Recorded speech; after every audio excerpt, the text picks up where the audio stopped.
Hey guys, thanks for dropping by today and checking out my content. Truly appreciate it. You guys that are repeat viewers, thank you. You guys that are here for the very first time, really appreciate it. Truly, I appreciate people checking out the content. It's a great thing to be able to make content for YouTube, but actually getting it watched is just an amazing feeling for me. So thank you guys for checking that out and checking in on today's video, which is all about this Kevin Durant 13 bread that's coming down. It's scheduled to drop on June the 1st, but can we believe that with schedules and sneaker drops and everything's all over the place because of this coronavirus. There's a bunch of sneakers dropping out of turn. It was the Air Jordan 3 Animal Instinct 2.0s that dropped like a week away from where they should have. And I've done a few videos in the last couple of weeks that are just, springing up on us. Oh, this drop date's a week delayed. This one wasn't planned for now. And I kind of think these guys maybe are coming in under the radar a bit like that. And today we're going to have a look at that shoe in two different ways. Now, the title of this video was, is there something that we don't really know? Is there more to the KD13 breads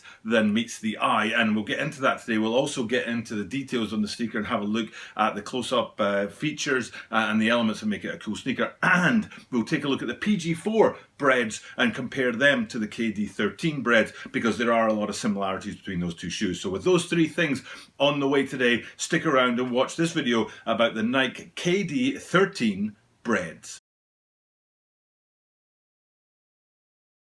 This is the Tokyo Butter 23 Sneaker Channel. Tokyo Butter 23 Sneaker Channel days. Mainichi absurdo de mainichi mite kudasai. And every single day from Tokyo, Japan, I bring you content about upcoming sneaker releases, sneaker news, and sneaker reviews. And today, what we're doing is having a look at that Nike KD13 bread. And things are kind of interesting around here right now. We're coming out of what was our semi-lockdown, lockdown light, diet lockdown, whatever you want to call it. Things have always been really low-key here in terms of the coronavirus, but they still went ahead and shut down many parts of the country just as a preventative measure. Seems to have worked. We're starting to come out of that and head towards the summer, hopefully getting back on course for regular living, which means I won't be shooting at home for very much longer with any luck. But, for now, that is what I'm doing today. We're looking at that KD13 bread, and I said it's a sort of three-part video, and I tell you guys this in every video that I have a question in the title, and I tell you that I give you that answer as fast as I can in the video. I don't hold on till the end and sort of fish for you guys to watch for as long as possible. So the question was, is there more than meets the eye for these KD13 breads? And the reason I'm asking that is because of this right here. What you're looking at is a cap which has it's an acronym now, TRAP on it, which is to rise above poverty. Now, I've seen this and other sort of apparel with the KD13 breads, hoodies and stuff like that, and it seems like there's some kind of tie up there with the to rise above poverty. Now, I don't know anything about that. I don't know if this is something that Kevin Durant has had a long-running association with, or if it's a particular thing just for the 13s, or if it's even narrower than that and just for the breads 13s. But I'd love it if you guys could tell me out there what you know about it. But for sure, what I'm looking at is a shoe that has a bit of a story behind it, and we haven't yet finished seeing some of the details that are going to come out, the promotional materials that are also going to push this to rise above poverty side of the sneaker as much as the actual sneaker itself and the performance of the sneaker. So I think we're going to have a twofold thing, and I think you're going to see an awful lot of sort of hype material, promotional materials over the next week or so as we lead up to this upcoming release. Now today, golly, I've forgotten what the dates are because I've been working at home for so long, but today's Monday. I want to go with the 24th. I think it's the 24th. No, it's not. It's the 26th. And these guys are due to drop on next Monday on June the 1st. So we're a week ahead of schedule on those. It's actually just before midnight here on Monday. So this will be Tuesday's video. So 6 days time when you guys are watching this, this shoe is ready to go drop. So within that 6 weeks, I'm expecting to see an awful lot more from the Nike line and from the Kevin Durant side of things, where they push a bunch of apparel, they push a bunch of stories, a bunch of promotional materials that back up this to rise above poverty sort of side of the sneaker. So I think we're getting a 50-50. It's not just the sneaker itself, but a backstory, a narrative, whatever you want to call that. So keep your eyes peeled for hats like this, hoodies like this, and then more of a story on the sneaker as it gets rolled out. Now, I haven't been able to find that many pictures of the shoe. I've got two reliable pictures that I'll work off of on the green screen today, but I have got some other ones that are heavily pixelated, and they aren't much used to a green screen, because when you put them on the green screen, it just looks like a big blurry image. But what we'll be doing today is we'll be using those images that I do have and looking at the cool points on the shoe, and also talking about that comparison with the PG4 breads. And one of the things I want to do before we get started is look at the construction of the KD13, especially from that double stacked point of view. Now that's one of the major performance parts of the shoes. You've got double stacked air units in there, but unless you know what that means, it doesn't mean anything, obviously.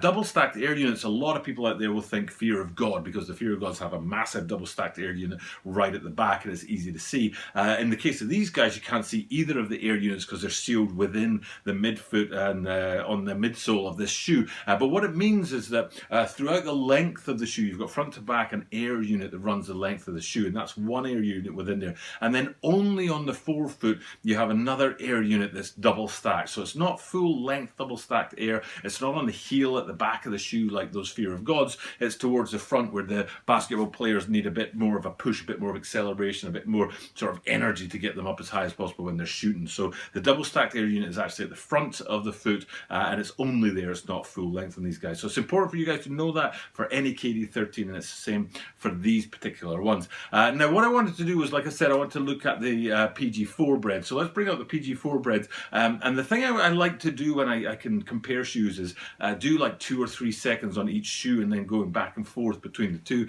so that you at home can actually see what I'm talking about. And there are an awful lot of similarities between the two shoes, mostly in the color blocking, the way they've placed the red, the black, and then of course the white as well in there on the shoes is very, very similar. A place where it's not similar is on the swoosh, where you can see that one is that full red kind of solid swoosh. I think it's on the KD13s, and then when you look at the PG4s, you'll see that it's actually an outline, so there's a difference in there. But other than that, it's very, very similar. And the thing is that it was an instinct. It was just as soon as I saw these, I thought, oh, PG4 breads. You know, I was like, wow, they're very, very similar. And one of the places that really kind of caught my eye in that sort of terms was right on the quarter line. And there's that sort of bump that comes up. Now, they're not quite in the same place, and they're more one's an upper and one's more midsole and that kind of thing. But they still have that same sort of, it provides the same kind of ratio, if you like, of the front half of the shoe and the back of the shoe, and that little point in the middle that provides a little bit of dissection in there.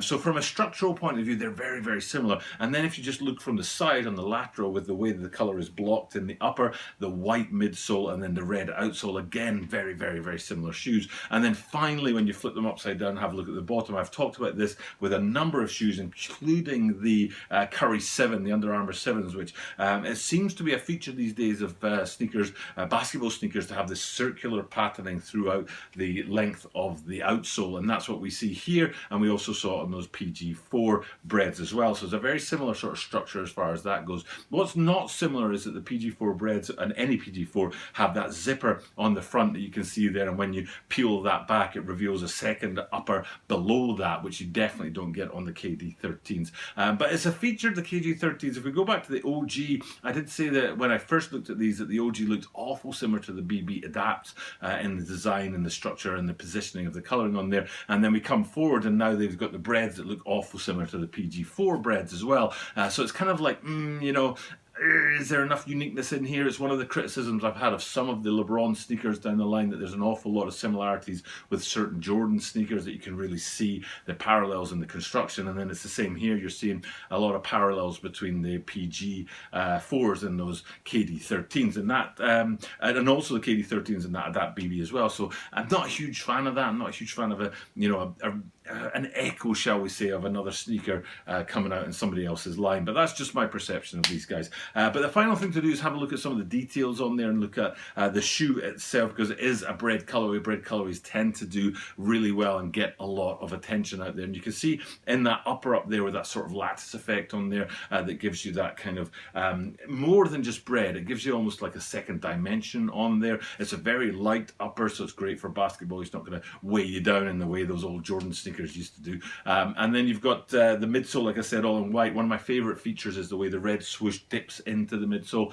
and it's a sort of feature of many Nike shoes right now, especially when it comes to athletics and running. That little dip down from the upper with that long red swoosh on the lateral side into the midsole is one of my favorite features. I think it's cool that they're able to design that so that it's kind of different materials, if you think about it, between the midsole and the upper, but they're able to sort of line it up really nice, and it really looks really cool. One of my favorite favorite features. So so from a sort of, you know, whole shoe point of view, great looking Bred sneaker. Bred 4s, one of my favorite shoes. My very first pair of Jordan sneakers were Bred 4s. Breds usually go really well. There was a recent Bred Concord tie-up with, I think it was the 11 lows. I don't think they were highs, I think they were just lows, which was kind of interesting with Concord on the top and then red on the bottom to give you that Bred Concord kind of tie-up. And then here we are, we've had those PG4s and now we've got the KD13s doing Bred as well. So it's a popular thing. Oops.